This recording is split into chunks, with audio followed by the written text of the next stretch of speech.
Hey, what's happening? Welcome back to the GM. I'm Leon Boulanger.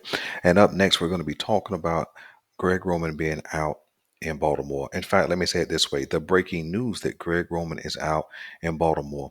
Now, Baltimore fans are probably jumping and screaming and running in the streets because we've been kind of waiting on this decision to be made uh, for a long time.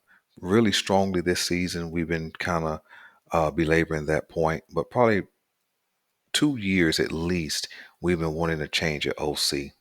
And and that doesn't mean that Greg Roman wasn't a good coach for what he was there to do. Doesn't mean that he didn't have some great accomplishments because he did.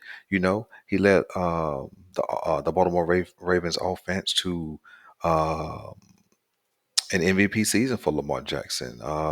He led that. He was the shepherd of that offense when Baltimore broke the league rushing record. He was the GM when Lamar broke the quarterback rushing record. So we saw some great things from Greg Roman's leadership, but we could kind of see coming into the 2021 season that it was time for a change.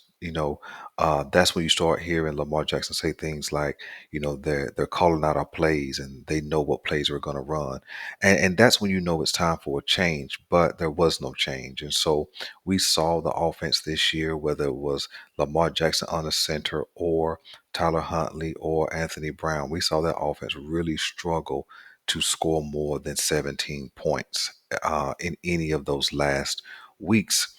Uh, and then we even saw that offense even have a big lead and give it up because they could not continue to produce points. So, so it's just time for a change, man. I'm excited about it. I know Ravens Nation is excited about it, but there's always a but. The caveat is this: Greg Roman being out does not mean that Lamar Jackson is in. Ravens fans, I want to caution you. Please be cautious, right? That doesn't mean that Lamar Jackson stays in Baltimore. It is a great first step, but the truth is the Baltimore Ravens do not have money to pay Lamar. That is the truth. And part of that reason why is because they've paid everybody else, right? When you look at Baltimore, you can see all the big contracts where the money went. Marlon Humphrey still has a big salary cap hit. Marcus Williams, who just came in this past year, has a big salary cap hit. Calais Campbell has a big salary cap hit. Mark Andrews, who got paid a couple of years back, has a big salary cap hit. Who else? Gus Edwards has a pretty big salary cap hit for a um, secondary or backup running back. Ronnie Stanley has a big cap hit. So you see where your money is already spent. And so when you look at it, Baltimore, according to Over the Cap, only has roughly $40 million dollars to spend in free agency. Well, if they franchise tag Lamar Jackson, we all expect them to do that. That's about 42 to $45 million or more, which exceeds that 42 million. So what's going to have to happen? Well, Baltimore will have to have some salary cap casualties, guys like Gus Edwards, guys like Chuck Clark, maybe even a Calais Campbell, right? And so now you create more holes because you have to cut salary to make room for Lamar Jackson. And you know what? He's earned his money for sure. But even if they sign Lamar and they cut those guys, you don't have any money to bring pieces in, right? You don't have any money to make a significant trade to bring a big piece in like a DeAndre Hopkins or maybe a DJ Moore from Carolina. You don't have any money, and you only have one pick in the first two rounds. So you either going to have to decide whether you go with a top flight wide receiver or a top flight corner. You need both, right? And why do they need both? Well, we understand that Marcus Peters is probably gone, right? And all of the better wide receivers from last year, Duvernay and Rashad Bateman, both went down with season-ending injuries. So we don't know what their health is going to be. We don't know if they'll stay healthy, especially Bateman, who's been hurt both his rookie year and this year. And so we can't really go into next year depend on him to be the number one. Although he showed flashes this past year, we can't depend that he's going to be um, the number one. So then when you look at trades, you got to have money for that. Or the Baltimore's going to have to trade down in the draft to pick up some more draft picks in the trade the first round pick, trade down. That was what I mean, and to pick up some additional picks.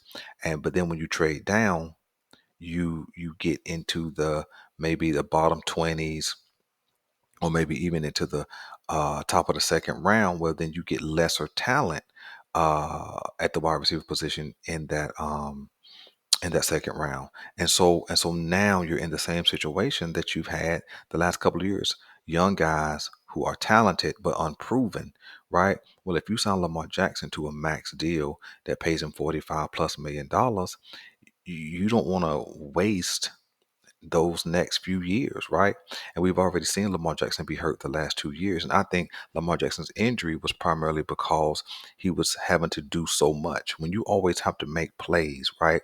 When you can't just drop back, somebody breaks open, you hit them, right? Whether that's offensive scheme or that's offensive talent, when you can't do that, you have to hold the ball longer. You have to run around in the pocket, right? And so now, that increases the quarterback's risk of getting hit, such as what happened last year and this year, which cost Lamar Jackson the end of his seasons. And so there's so much work that has to be done in Baltimore besides getting rid of Greg Roman. And and so uh, I just want to caution Ravens Nation, be very, very cautious. Be excited for the change, right? But be very cautious because the bank is empty, so to speak. And um, I don't know where Baltimore gets talent to put around Lamar to go on a real Super Bowl run, right? The defense is somewhat in place. We're missing a corner. So the defense is going, I think, will be rock steady, right?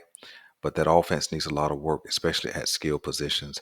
And I'm just nervous that we won't be able to find those pieces to put in place if we sign Lamar, right? I want him to stay a Raven, but I don't know. So check this out.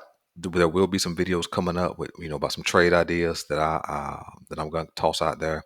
I welcome your trade ideas as well. That's what the GM is all about. Crowd participation. I want you to tap into your inner GM. Also, you will see some videos coming out. One in particular be Lamar versus the NFL world of quarterbacks, and it'll be a breakdown of quarterbacks over the last couple of years who came out, and while Lamar should make what he makes.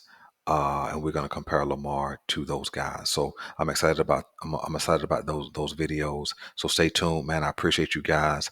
Again, I'm Leon Boulanger. This is the GM, and I'm out.